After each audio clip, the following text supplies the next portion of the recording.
What's happening? Thanks for joining me on this Monday. Appreciate every single one of you. Of course, as you support this program, support this podcast, and support this channel. Next couple of weeks, all eyes on this coaching staff under Mike Vrabel and what is going to happen. Who is going to go? Who is going to stay? Who is going to be brought in? We've got some breaking news in the past 10 minutes or so, and I think it's great news.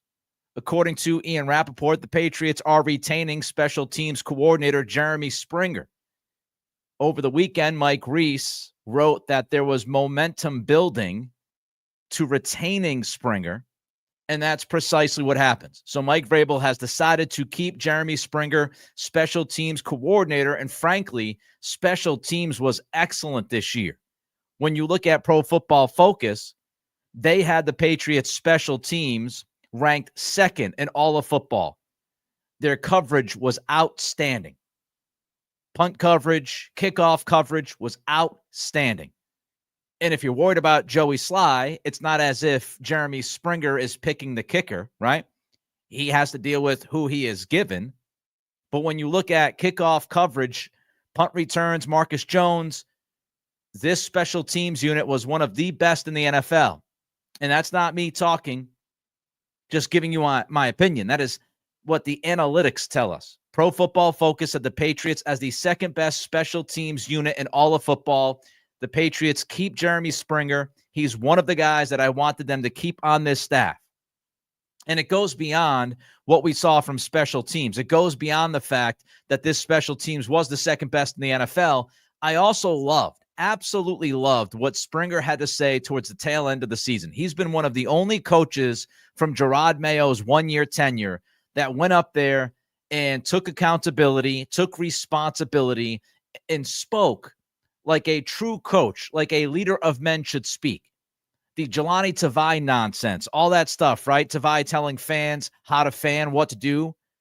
And Springer goes out there and I thought gave one of the best answers the entire season from any coach involved with this program in 2024.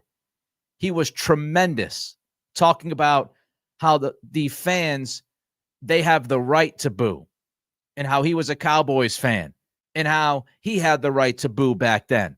And if you don't want to deal with the booing, if you don't want to deal with the criticism, then get out of the NFL.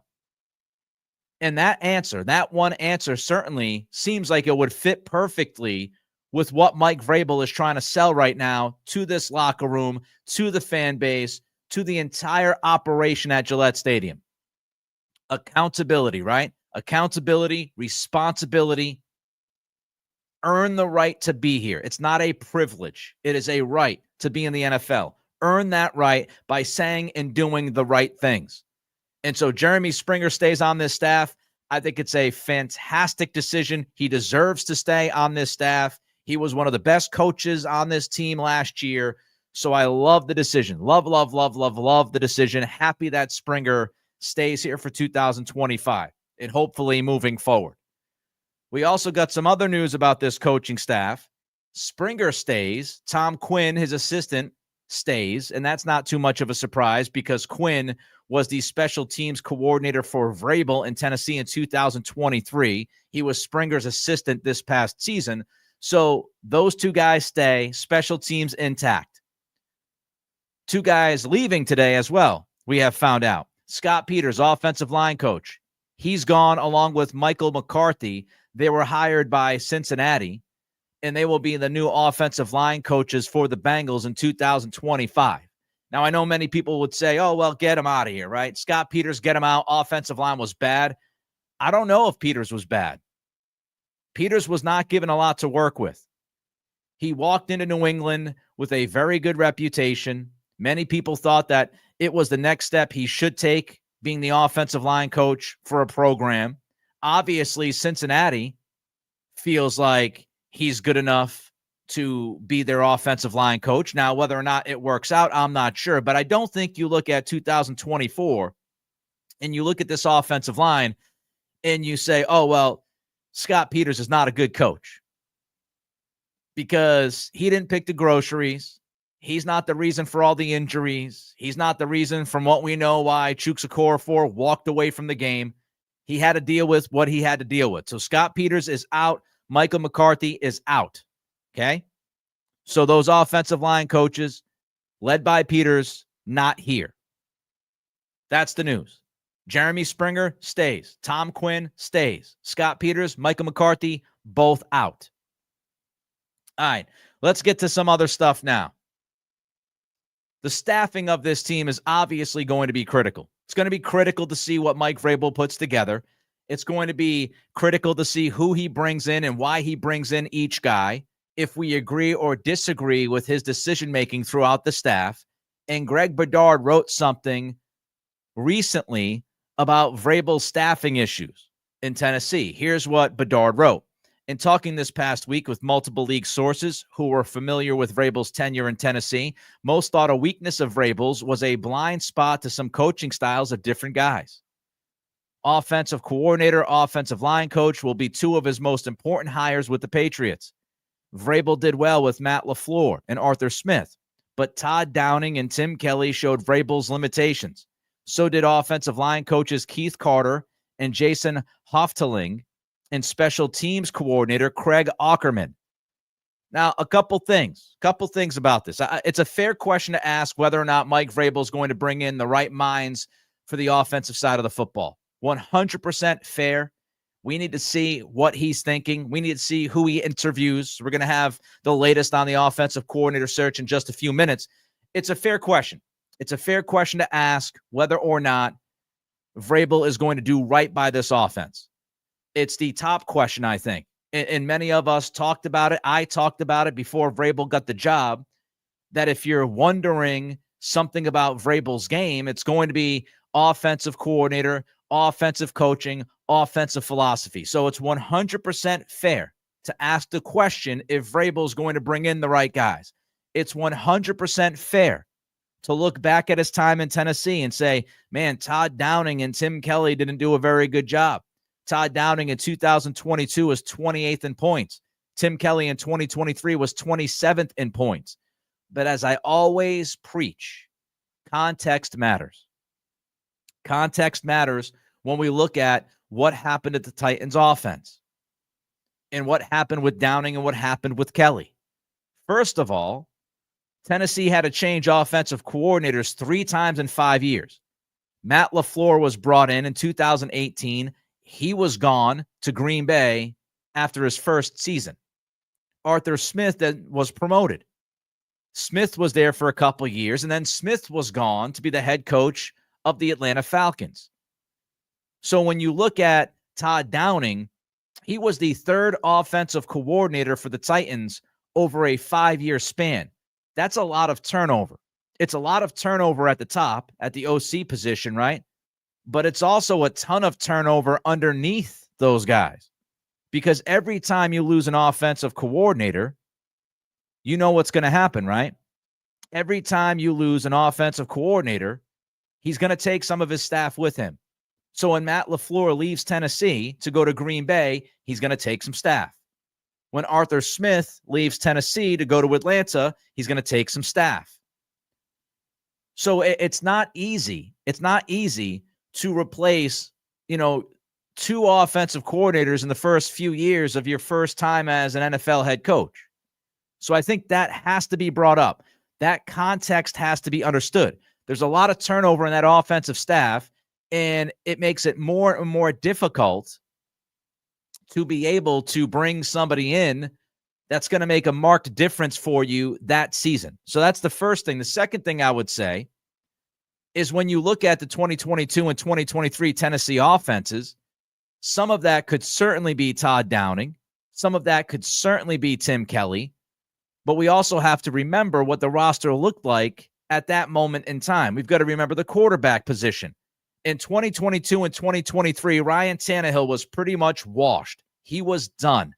He wasn't the same guy. He was at best average. And even though he was average, Tennessee went 9-11 over his final 20 starts as a Tennessee Titan. But you're dealing with Ryan Tannehill. And then you're dealing with Malik Willis. Then you're dealing with Will Levis. You're dealing with a bunch of quarterbacks who are not NFL quarterbacks. So that is inherently going to impact what you do as an offensive coordinator. Bill O'Brien is very well respected throughout the game of football. Many people believe he is a good offensive coordinator, if not a very good offensive coordinator. What we saw in 2023, you look at that and you ask yourself, was that Bill O'Brien, or was that the fact that he had Mac Jones? The offensive line the first month and a half was a disaster, right? The skill positions were questionable at best. You can only cook the meal with the ingredients that you have. And so I don't sit there and say, oh, well, Tim Kelly is god-awful and Todd Downing is god-awful. They'll never work as play callers. They might never work as play callers, but looking at what they had, they not only had pretty much nobody at quarterback. A.J. Brown was traded right before the 23 season. So now you're dealing with no quarterback. You lost your top receiver. They tried to replace that receiver, and that didn't work out via the draft. Their two best offensive linemen during that time also left. Ben Jones, the center, he was gone. Taylor Lewan decided to retire due to wear and tear. So you lost your top two offensive linemen, you lost your top receiver, and you had pretty much nothing at quarterback. So how much of the lack of productivity offensively was actually on the offensive coordinators? That's the context I'm looking at. You lost a bunch of staff, and then your best talent outside of Derrick Henry on the offensive side either aged out or was traded. So I don't know how much we should expect from Tim Kelly and Todd Downing with that kind of offense and the anemic ability at quarterback. I don't know how much you expect from that. I don't know what is right, what is reasonable. Now, as far as the offensive line, Vrabel worked this past year in Cleveland on the offensive line, worked with the offensive linemen. You would hope that he's more experienced now. And, again, what's the talent? Who are people working with? So that's what I would say about Greg Bedard's write-up. And to say that one special teams guy didn't work, I don't think that's the end-all, be-all. So we'll see. We'll see how Vrabel staffs this team. And we will go, decision by decision, and we will break those down and say, okay, we like, we don't like. That's how we do it here on the Nick Cattle Show. Speaking of the Nick Cattle Show, before we get to the offensive coaches, because there were some offensive coaches let go over the last 72 hours or so, there were some offensive coaches that are still in town. And what could that tell us? But before we get into that, don't forget to help us out. Click that thumbs up as you watch on YouTube. Every thumbs up helps us with that algorithm. That's how we drive this product to other eyeballs. I don't have a lot of say in that. I don't have any control really about who gets to see this podcast or listen to this podcast. It's based off the algorithm, especially if you're not a subscriber. So make sure you click that thumbs up. The thumbs up helps us with the algorithm. Throw a comment in as well. Are you happy like I am that they're keeping Jeremy Springer here in New England? I think that's an excellent decision. So don't forget to like, don't forget to comment, and subscribe. If you like what we do here, we have surpassed 5,500 subscribers. The next goal now is 6,000.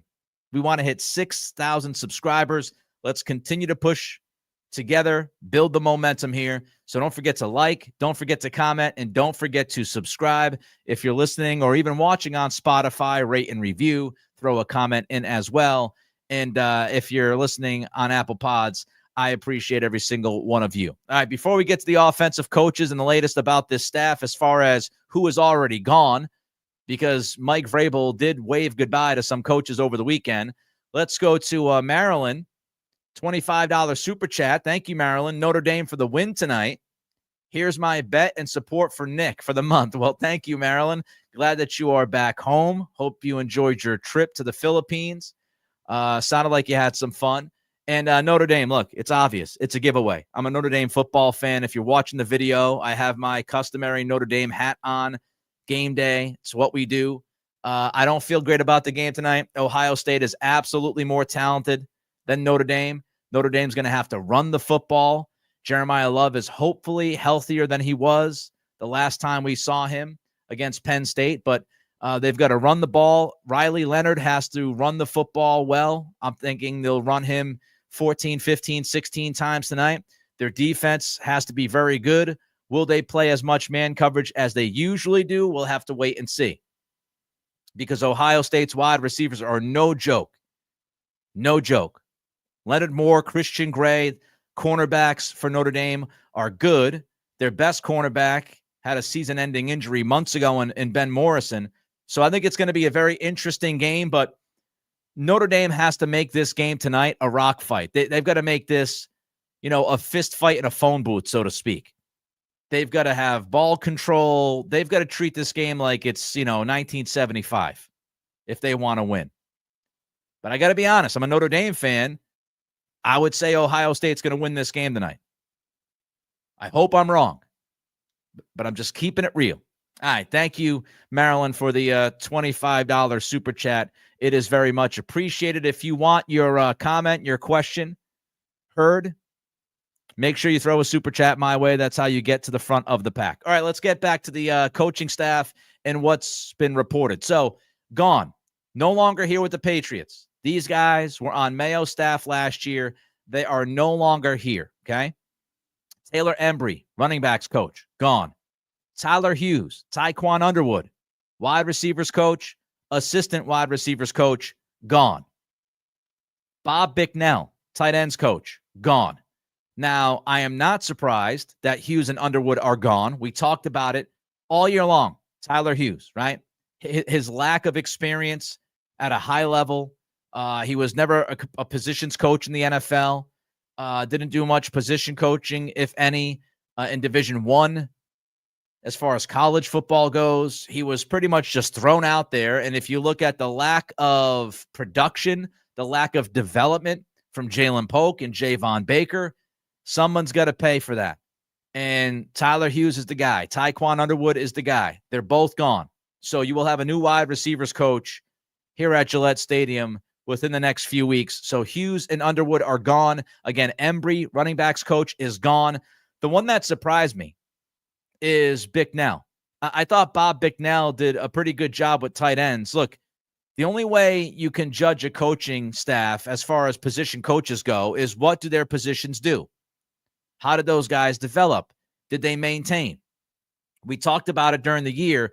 You could absolutely criticize, and I did certainly, absolutely criticize DeMarcus Covington for this defense and what we saw. And one of the biggest issues is the fact that all of these veterans regressed. They didn't even stay on the level. They regressed. They fell back. And so that's absolutely an indictment on the defensive coaching staff. So when you look at the tight ends, Austin Hooper had a good year. Hunter Henry had a good year. They were very productive. The tight end room was better this year than it was last year. Bicknell has lots of experience. So I wonder if the Patriots have somebody already in mind to fill that spot. We'll have to wait and see. But I was mildly surprised, at least mildly surprised, that tight ends coach Bob Bicknell was sent packing. I wasn't surprised about Embry. I was not surprised about Hughes and Underwood. But here's what's interesting. Those are the guys that are gone from the offensive staff. But not everybody is gone. Not everybody is gone. Not yet. Alex Van Pelt is not gone yet. Alex Van Pelt, from what we know, still employed by the Patriots. He's still a New England Patriots coach. So Van Pelt is still here. What does that mean? We don't know. Does it mean that Vrabel wants to hang on to Van Pelt? Does it mean that Van Pelt is talking to other teams? Does it mean that, Van Pelt is pretty much up in the air, waiting to see who gets hired as the offensive coordinator, and whether or not he'll stay on this staff is dependent on who the offensive coordinator is going to be? Could Mike Vrabel be entertaining the idea of keeping Van Pelt as the quarterback's coach to keep him alongside with Drake May?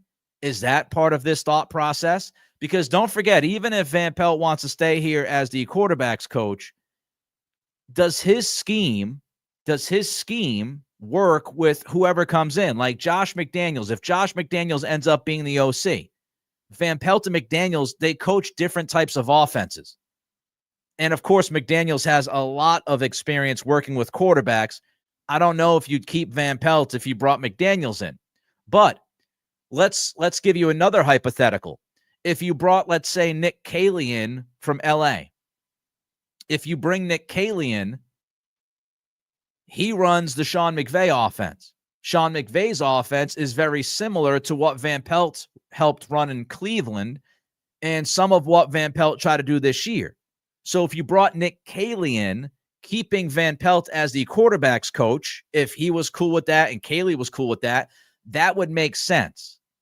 So this could be a case of Vrabel just keeping his options open, and dependent on who you bring in as offensive coordinator, Van Pelt might stay to continue to work with Drake May, which I think would be a very smart idea. If Van Pelt was willing to subjugate his ego, was willing to be the quarterback's coach, and was willing to kind of work underneath a younger guy like Nick Caley, I think that makes a lot of sense, because Caley would then have Van Pelt, as far as game planning and offensive coordinator stuff, the experience and all of that, to help Caley, who would be a first-time play caller. Caley would bring some of that McVay offense here, right? He would evolve some things, and you would have Van Pelt, who's worked with May through his rookie season, stay here and help Drake May continue to develop. So I think that's an interesting option, and it's one that we should keep in the back of our minds. Somebody else who's not gone yet, T.C. McCartney is still here. Ben McAdoo is still here. Now, does McAdoo stay as a senior assistant? Is McAdoo just looking for another job? Again, we don't know. It's right now, January 20th, 3:21 Eastern time in the afternoon. Right now, T.C. McCartney, Ben McAdoo, and AVP are still on this offensive staff. That can change in the next 5 minutes. But right now, McCartney is still here. Now, what's interesting about T.C. McCartney, before he was brought over, McCartney was the tight ends coach in Cleveland. So does McCartney stay and replace Bob Bicknell? Is that why Bicknell is gone? Maybe the Patriots want to hold on to McCartney. Maybe Vrabel likes the idea of keeping McCartney on the staff, and then McCartney can go back to tight ends coach. So this is the kind of games that get played, right? A lot of different moving parts. One guy leaving affects somebody else. One guy staying affects somebody else. Who you bring in as the offensive coordinator impacts the entire staff. So McCartney could stay. McCartney could stay as the tight ends coach. McAdoo could stay as a senior assistant on the offensive side, working with Drake May this past year and Joe Milton this past year. Ben McAdoo had a lot to do with Joe Milton's development. Joe Milton was Ben McAdoo's business during the regular season. McAdoo was the guy that was working with Milton week in and week out because AVP had to work with May and Brissett. So we have to see how all of this kind of lands. But right now, McCartney's still here. McAdoo's still here. Van Pelt is still here. Somebody else who is still here is Robert Kugler. So we talked about at the top of the show today that the Patriots, Scott Peters and Michael McCarthy, both have left to go coach the offensive line for Cincinnati. Robert Kugler was Scott Peters' assistant as far as the offensive line coaching goes. So Kugler is still here. And Kugler had a great reputation walking into this building. A lot of people said a lot of nice things about Robert Kugler. So is Kugler going to stay? We'll have to wait and see. Is Kugler going to be the offensive line coach and take over for Peters? I don't know. How much of the O-line problems last year was talent versus coaching? Like I said with Peters, right? Should Kugler get docked a few coaching points because the offensive line wasn't good? Or do you look at it and go, the offensive line was a mess? So those coaches still remain. We'll see if that is the case a day from now, 2 days from now, a week from now. But T.C. McCartney, AVP, McAdoo, Kugler, still in town. Hughes, Underwood, Bicknell, Embry out. Peters, McCarthy to Cincinnati. And as we broke the news at the top of this podcast today, Jeremy Springer, along with Tom Quinn, his assistant, they will stay for 2025. That is official from Ian Rappaport Jeremy Springer comes back to be the special teams coordinator for Mike Vrabel. All right, we'll get to the latest on the offensive coordinator situation, some of the guys that were interviewed over the weekend. I also want to get Mike Reese on the current and prospective staff. Still a lot to sift through. Let's jump to Ryan here, $5 super chat. Thank you, Ryan. Nick, I can't lie to you. Mike Reese's latest report has me worried about the Pats OC search. He did not mention McDaniels at all as a lock like others have. Well, I think Mike Reese, I want to pull it up to make sure that I get the exact wording from Reese over the weekend. He did include Josh McDaniels. He did write about McDaniels. I want to see if I can pull it up here quickly. And, of course, I'm having a hell of a time doing so. The national guys, as we've said, the national guys have really been behind the idea that Josh McDaniels is going to be the next OC. Here's what Reese wrote about Josh McDaniels. This is Ben Johnson versus Vrabel. I got to get to the OC thing here. Coach's status. All right, I'll try to pull it up. But he did bring up Josh McDaniels. This is what happens when you don't have a producer. See? He did bring up Josh McDaniels in his latest write-up. But you're right, Ryan. He didn't make it sound like it was a fait accompli. Now, whether or not the Patriots and Mike Vrabel are playing a little bit coy here, did the train get out of the station a little bit too quickly? And now people are going, let's wait a minute, because, the head coaching search brought up a bunch of, a bunch of questions, a bunch of issues, right? The lack of a search, many would say. So maybe this is a situation where, you look at it and you say to yourself, well, we don't want the world to feel like Josh McDaniels already has the job. And things have gone a little bit too far as the reporting goes with McDaniels having the inside track or being the guy. So Mike Vrabel was, I thought, very coy. Vrabel was very coy when he was asked a question about the OC on WEEI last week. And I think some of that was by design. I think if Vrabel comes out and says, oh, Josh McDaniels is going to be the guy, or lead you to believe that it's McDaniels' job to lose, then he won't get other guys to interview. So I think that could be playing a role, at least in part. And I also would not be surprised again if McDaniels is a favorite, but maybe not the favorite. So here's what Mike Reese wrote yesterday. Vrabel said on Sports Radio EEI that he has a long list and confirmed it includes Josh McDaniels, who still lives in the region and last worked with the Patriots in 2021. Vrabel has the highest regard for Arthur Smith. And then he mentions a bunch of other coaches and possibilities. And that's pretty much it. I mean, he doesn't say that McDaniels is a favorite or not a favorite. He just says that Vrabel has some other guys that he's had a history with. So I wouldn't read that as like, oh, there's no chance that McDaniels is the guy or McDaniels is not the favorite. McDaniels could easily still be the favorite. From what I have heard, McDaniels, is one to be near the top of the list, if not at the top of the list. But a lot of stuff is said, Ryan, at this time. And we got to remember that there's all sorts of reasons why McDaniel's name might be out there, might not be out there. And again, if Vrabel makes it obvious and Mike Reese comes out and says, oh, well, Josh McDaniels is the guy, if that's how it is reported, then you might have some problems bringing in other people to interview. So that's part of this game as well. All right. Let's get to, thanks for the 5, Ryan. Let's get to the latest on the offensive coordinator situation. You lead me into this perfectly.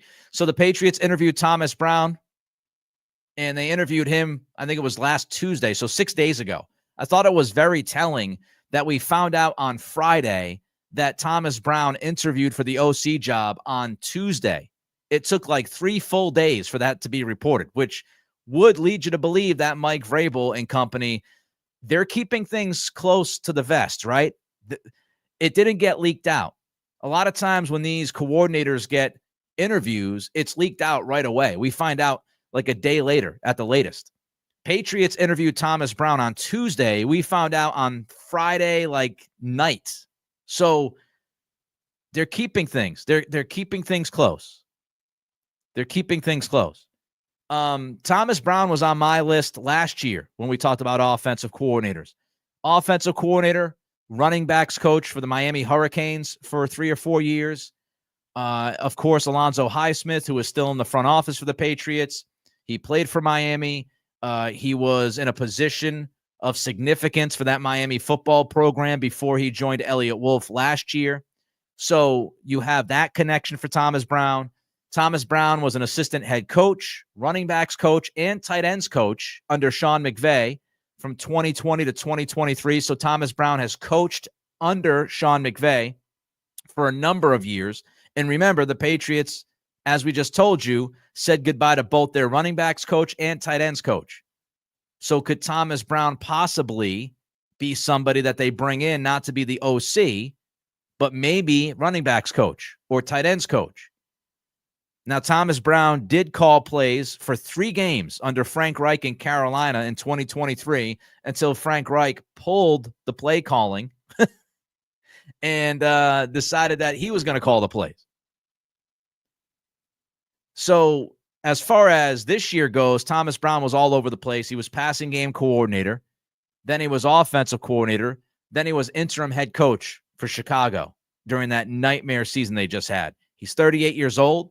I think it's unlikely he would be the OC, but I again could look at him running backs, tight ends, history under Sean McVay, West Coast offense, which is Mike Vrabel's, wheelhouse and what they ran an awful lot of down in Tennessee. So Brown would make a lot of sense to be a part of this coaching staff.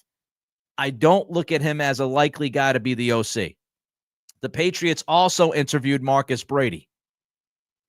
Marcus Brady was the Chargers pass game coordinator this past season. He also coached under Frank Reich. He was the Indianapolis quarterbacks coach in 2019 and 2020.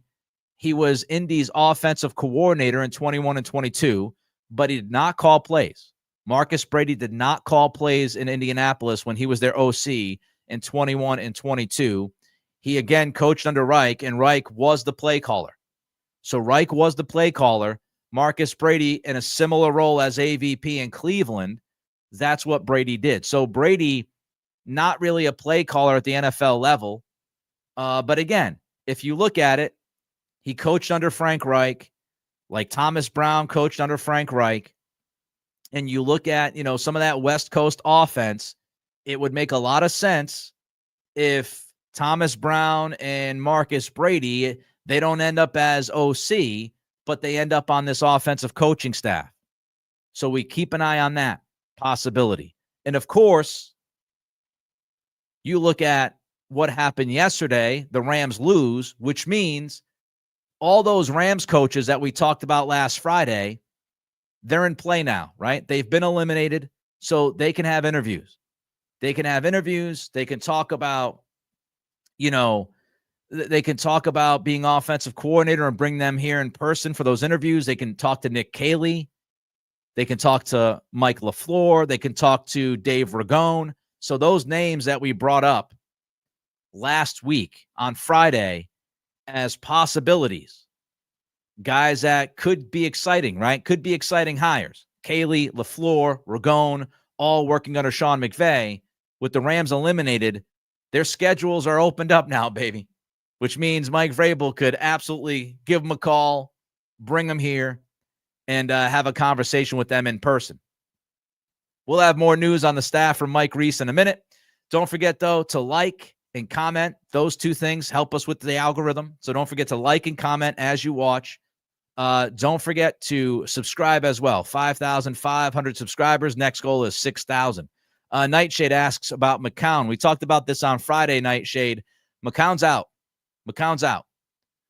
Reportedly, Josh McCown is not interested in leaving Minnesota unless he gets hired as a head coach. So Josh McCown out, according to reports. He's not going to go from the Vikings to the Patriots so he can be the Patriots OC. He wants to go from where he's at right now to the head job. At least that's his thought process right now. That could change next year if he doesn't get a job or the year after. But right now, it's either stay with the Vikings or go be the head coach somewhere else. So McCown was high on my list, but he's out. He gone. All right, let's wrap things up here with Mike Reese. A lot of interesting notes from Mike Reese. Same column that Ryan had super chatted about. Mike Reese brought up an outside-the-box offensive coordinator option. How do you guys feel about Chip Kelly? How do you feel about Chip Kelly? Mike Reese wrote this yesterday. When Mike Vrabel was initially hired as Titans coach in 2018, then Ohio State co-offensive coordinator Ryan Day was among those he pursued as his OC. Day's mentor, Chip Kelly, currently serves as Ohio State's offensive coordinator and would be an outside-the-box possibility for Vrabel to consider. Pretty interesting. Pretty interesting that Chip Kelly's name is thrown out there. Look, one thing I will say is you do get some sustainability because I don't think Chip Kelly will ever be an NFL head coach again, obviously, right? He also just left UCLA as the head coach to be the OC at Ohio State. So it doesn't seem like Chip wants to be a head coach at the college ranks, at least not at the tippity top. So you do get somebody that you bring in that would probably be here for a few years at least, which is something you have to think about. Something I brought up with Josh McDaniels. If Chip Kelly comes in, he would be here for at least a couple of years. At least, right?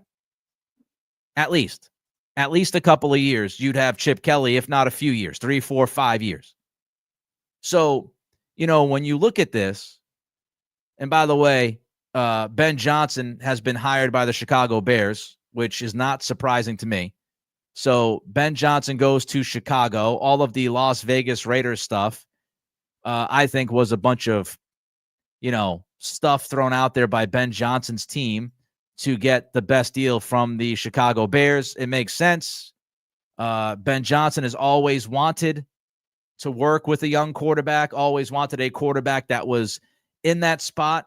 He knew who he was going to work with. And as I mentioned, when I talked about Ben Johnson and the Raiders, that was the one disconnect for me. The Raiders don't have a quarterback, and they don't have a super easy path for a quarterback. So Ben Johnson to Chicago. Interesting, he stays in the NFC North. He'll play Detroit twice a year. Obviously, a great hire for Chicago on paper. Will he be a great head coach? We don't know. The question in Chicago, of course, also is that front office. You've got Kevin Warren as the president. You've got Ryan Poles underneath him. There's been a little bit of questioning about that. And there's also some questioning about ownership in Chicago. But Ben Johnson goes to the Chicago Bears. That just broke just a few moments ago. So that's a huge hire. The top two candidates are off the market. Patriots land Vrabel. Bears land Ben Johnson. All right, back to Chip Kelly and this idea. Mike Reese writes that Chip Kelly could be an outside-the-box option for the Patriots at OC. Again, he'll bring sustainability and stability because I don't think he's going to be an NFL head coach ever again, and it doesn't seem like he wants to be a head coach even at the college level because I'm not sure you would leave UCLA to go be Ohio State's OC if you wanted to continue to be a head coach. The second thing, we always think about Chip Kelly's offense, right? Chip Kelly's offense has been spread out the defense and run the football. A decent amount of inside zone. We also think about Chip Kelly's offense. It's been tempo, right? Super fast. Well, that's not necessarily the case anymore. His offense is not run nearly as fast as it was back in the Oregon days. So he has changed some things. He has adapted. Ohio State doesn't run lightning fast like the Ducks used to. So Chip Kelly has shown some ability to change things up, change his tempo up, change some of the playbook up, and work with different kinds of talent. Ohio State played a lot of 11 personnel, which is 3 wide receivers, which of course would be very interesting. they didn't use tight ends a ton at Ohio State? Is that because Chip Kelly didn't believe in the tight end talent that they have at Ohio State? He wanted to accentuate the talented wide receivers they have? Quite possibly, but they ran a lot of 11 personnel this year. And he will run some 2 tight end sets when he runs the football. He'll even throw 3 tight end, 4 tight end sets on the goal line. So he'll do some different things. At Ohio State this year, they ran some pistol. They ran zone. They had an option as part of their run game. So Chip Kelly has shown some versatility scheme-wise. So I know people will think right away, they'll think about what happened at Oregon, what happened with the Eagles, what happened with the Niners. He has shown versatility within his play calling. He has shown versatility within his scheme. He has shown versatility within his tempo. So I don't think you just put Chip Kelly down and say, they're going to run a billion plays a game, because he changed that up at Ohio State. The other thing that you can look at with Chip Kelly is dual threat quarterback experience, right? He had Marcus Mariota at Oregon, and he crushed it. So Chip Kelly knows how to design runs for quarterbacks. So I do think Chip Kelly is intriguing. He's an intriguing name. The other name that we found out over the weekend, thanks to Mike Reese, is John Stryker. His nickname is Stretch. Stretch is expected to be here in New England. Now, who is Stretch? I think you're going to read a lot of stories over the next few months about Stretch, John Stryker. He was the Ernie Adams for Mike Vrabel in Tennessee, and he is known as a brilliant guy. In-game strategy, clock management stuff, like just all those little percentages of should you go on 4th down, should you not go for it on 4th down. Stretch worked. Stretch worked with Vrabel in Tennessee and is really Vrabel's right-hand man. So Vrabel's going to have his Ernie Adams here in New England. And everything that you read about Stretch says that this guy, again, he's brilliant, super smart tactician, and helped Vrabel with some of those things that we saw Vrabel pull off, like against Belichick, and the punting and having, the delay of game on purpose and the false start on purpose. That fun, that trickery, Stretch has a lot to do with that. So, keeping Jeremy Springer and getting Stretch to come back to work with Vrabel, those are 2 under-the-radar things.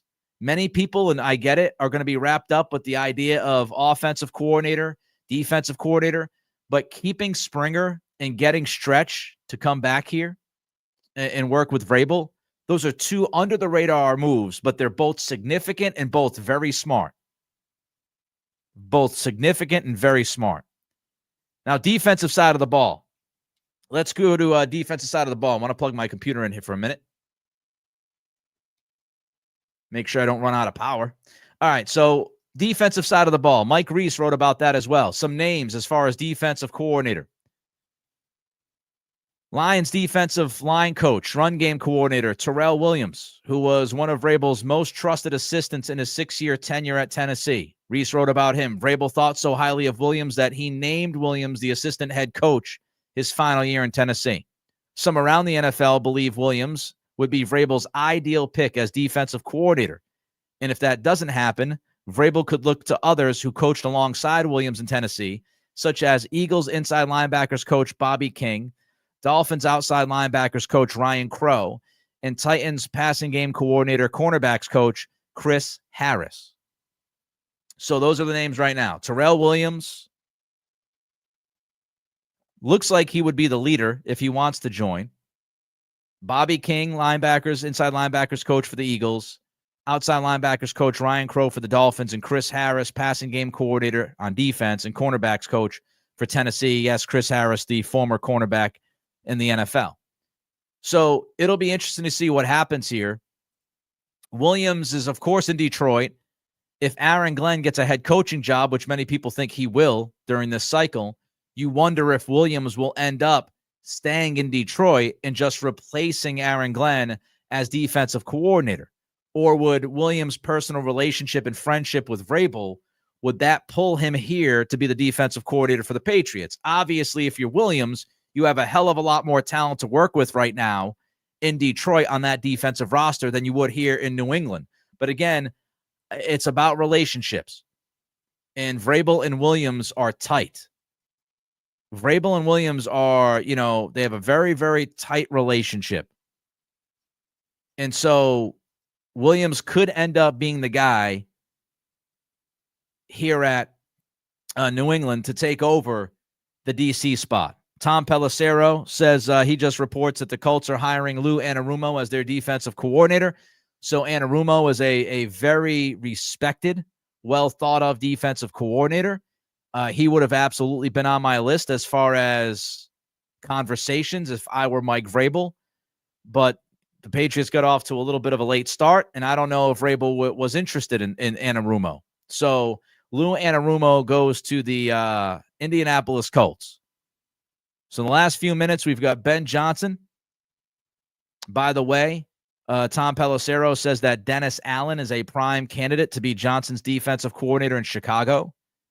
So it looks like Dennis Allen will likely be off the DC market along with Anarumo. So now we look at Matt Eberflus as one of the primary guys defensively. Robert Saleh, I think he's going to the Niners if he doesn't get a head coaching job. Mike Zimmer might retire. So things are starting to move. And we'll see if things move here in New England. But Terrell Williams, I think, from what I read from a lot of people, Mike Giardi had a note about Terrell Williams today at Boston Sports Journal. Sounds like that would be Vrabel's guy. And he's done a tremendous job with the defensive line of the Lions. So it could be Terrell Williams, defensive coordinator here in New England. Seems like the offensive coordinator spot is more open. And we'll see other names, hopefully, within the next 48 hours or so that have interviewed with the Patriots. So a lot is going on. Coaches out, coaches staying, coaches brought in for interviews. Jeremy Springer retained. Stretch, reportedly, game management guy, Ernie Adams from Mike Vrabel will be coming back to join forces with Vrabel. Terrell Williams might be coming back to the Mike Vrabel world to be the defensive coordinator here. A lot of things moving. Lots happening. A lot is happening. All right, don't forget, and I've got a lot of confidence in Mike Vrabel, by the way, defensively. I think they'll be fine. I think they'll be fine defensively. So I have a little bit more of my attention on the offensive side, like I think all of you do. I think they'll figure it out defensively with Vrabel. And he's got a list of guys that we just went through that he worked with in Tennessee. So, and if it's not one of those guys from his Tennessee days, then, maybe a veteran name, like I said, Matt Eberflus possibility. We'll see how this staff comes together. Don't forget to like, comment, and subscribe. Busy day today. Don't forget, please. Doesn't take much of your time. Doesn't cost you any money. Click that thumbs up as you watch us on YouTube. Help us with the algorithm. Throw a comment in as well. That helps us and try to get to 6,000 subscribers. That's our next goal. You can help us get there by subscribing and clicking on that notify bell. All right, if there's something big that breaks, we'll be all over it right here on this channel. If nothing big breaks, we're back on Wednesday at 3 p.m. Eastern. Until then, I appreciate every single one of you, and this has been The Nick Cattle Show.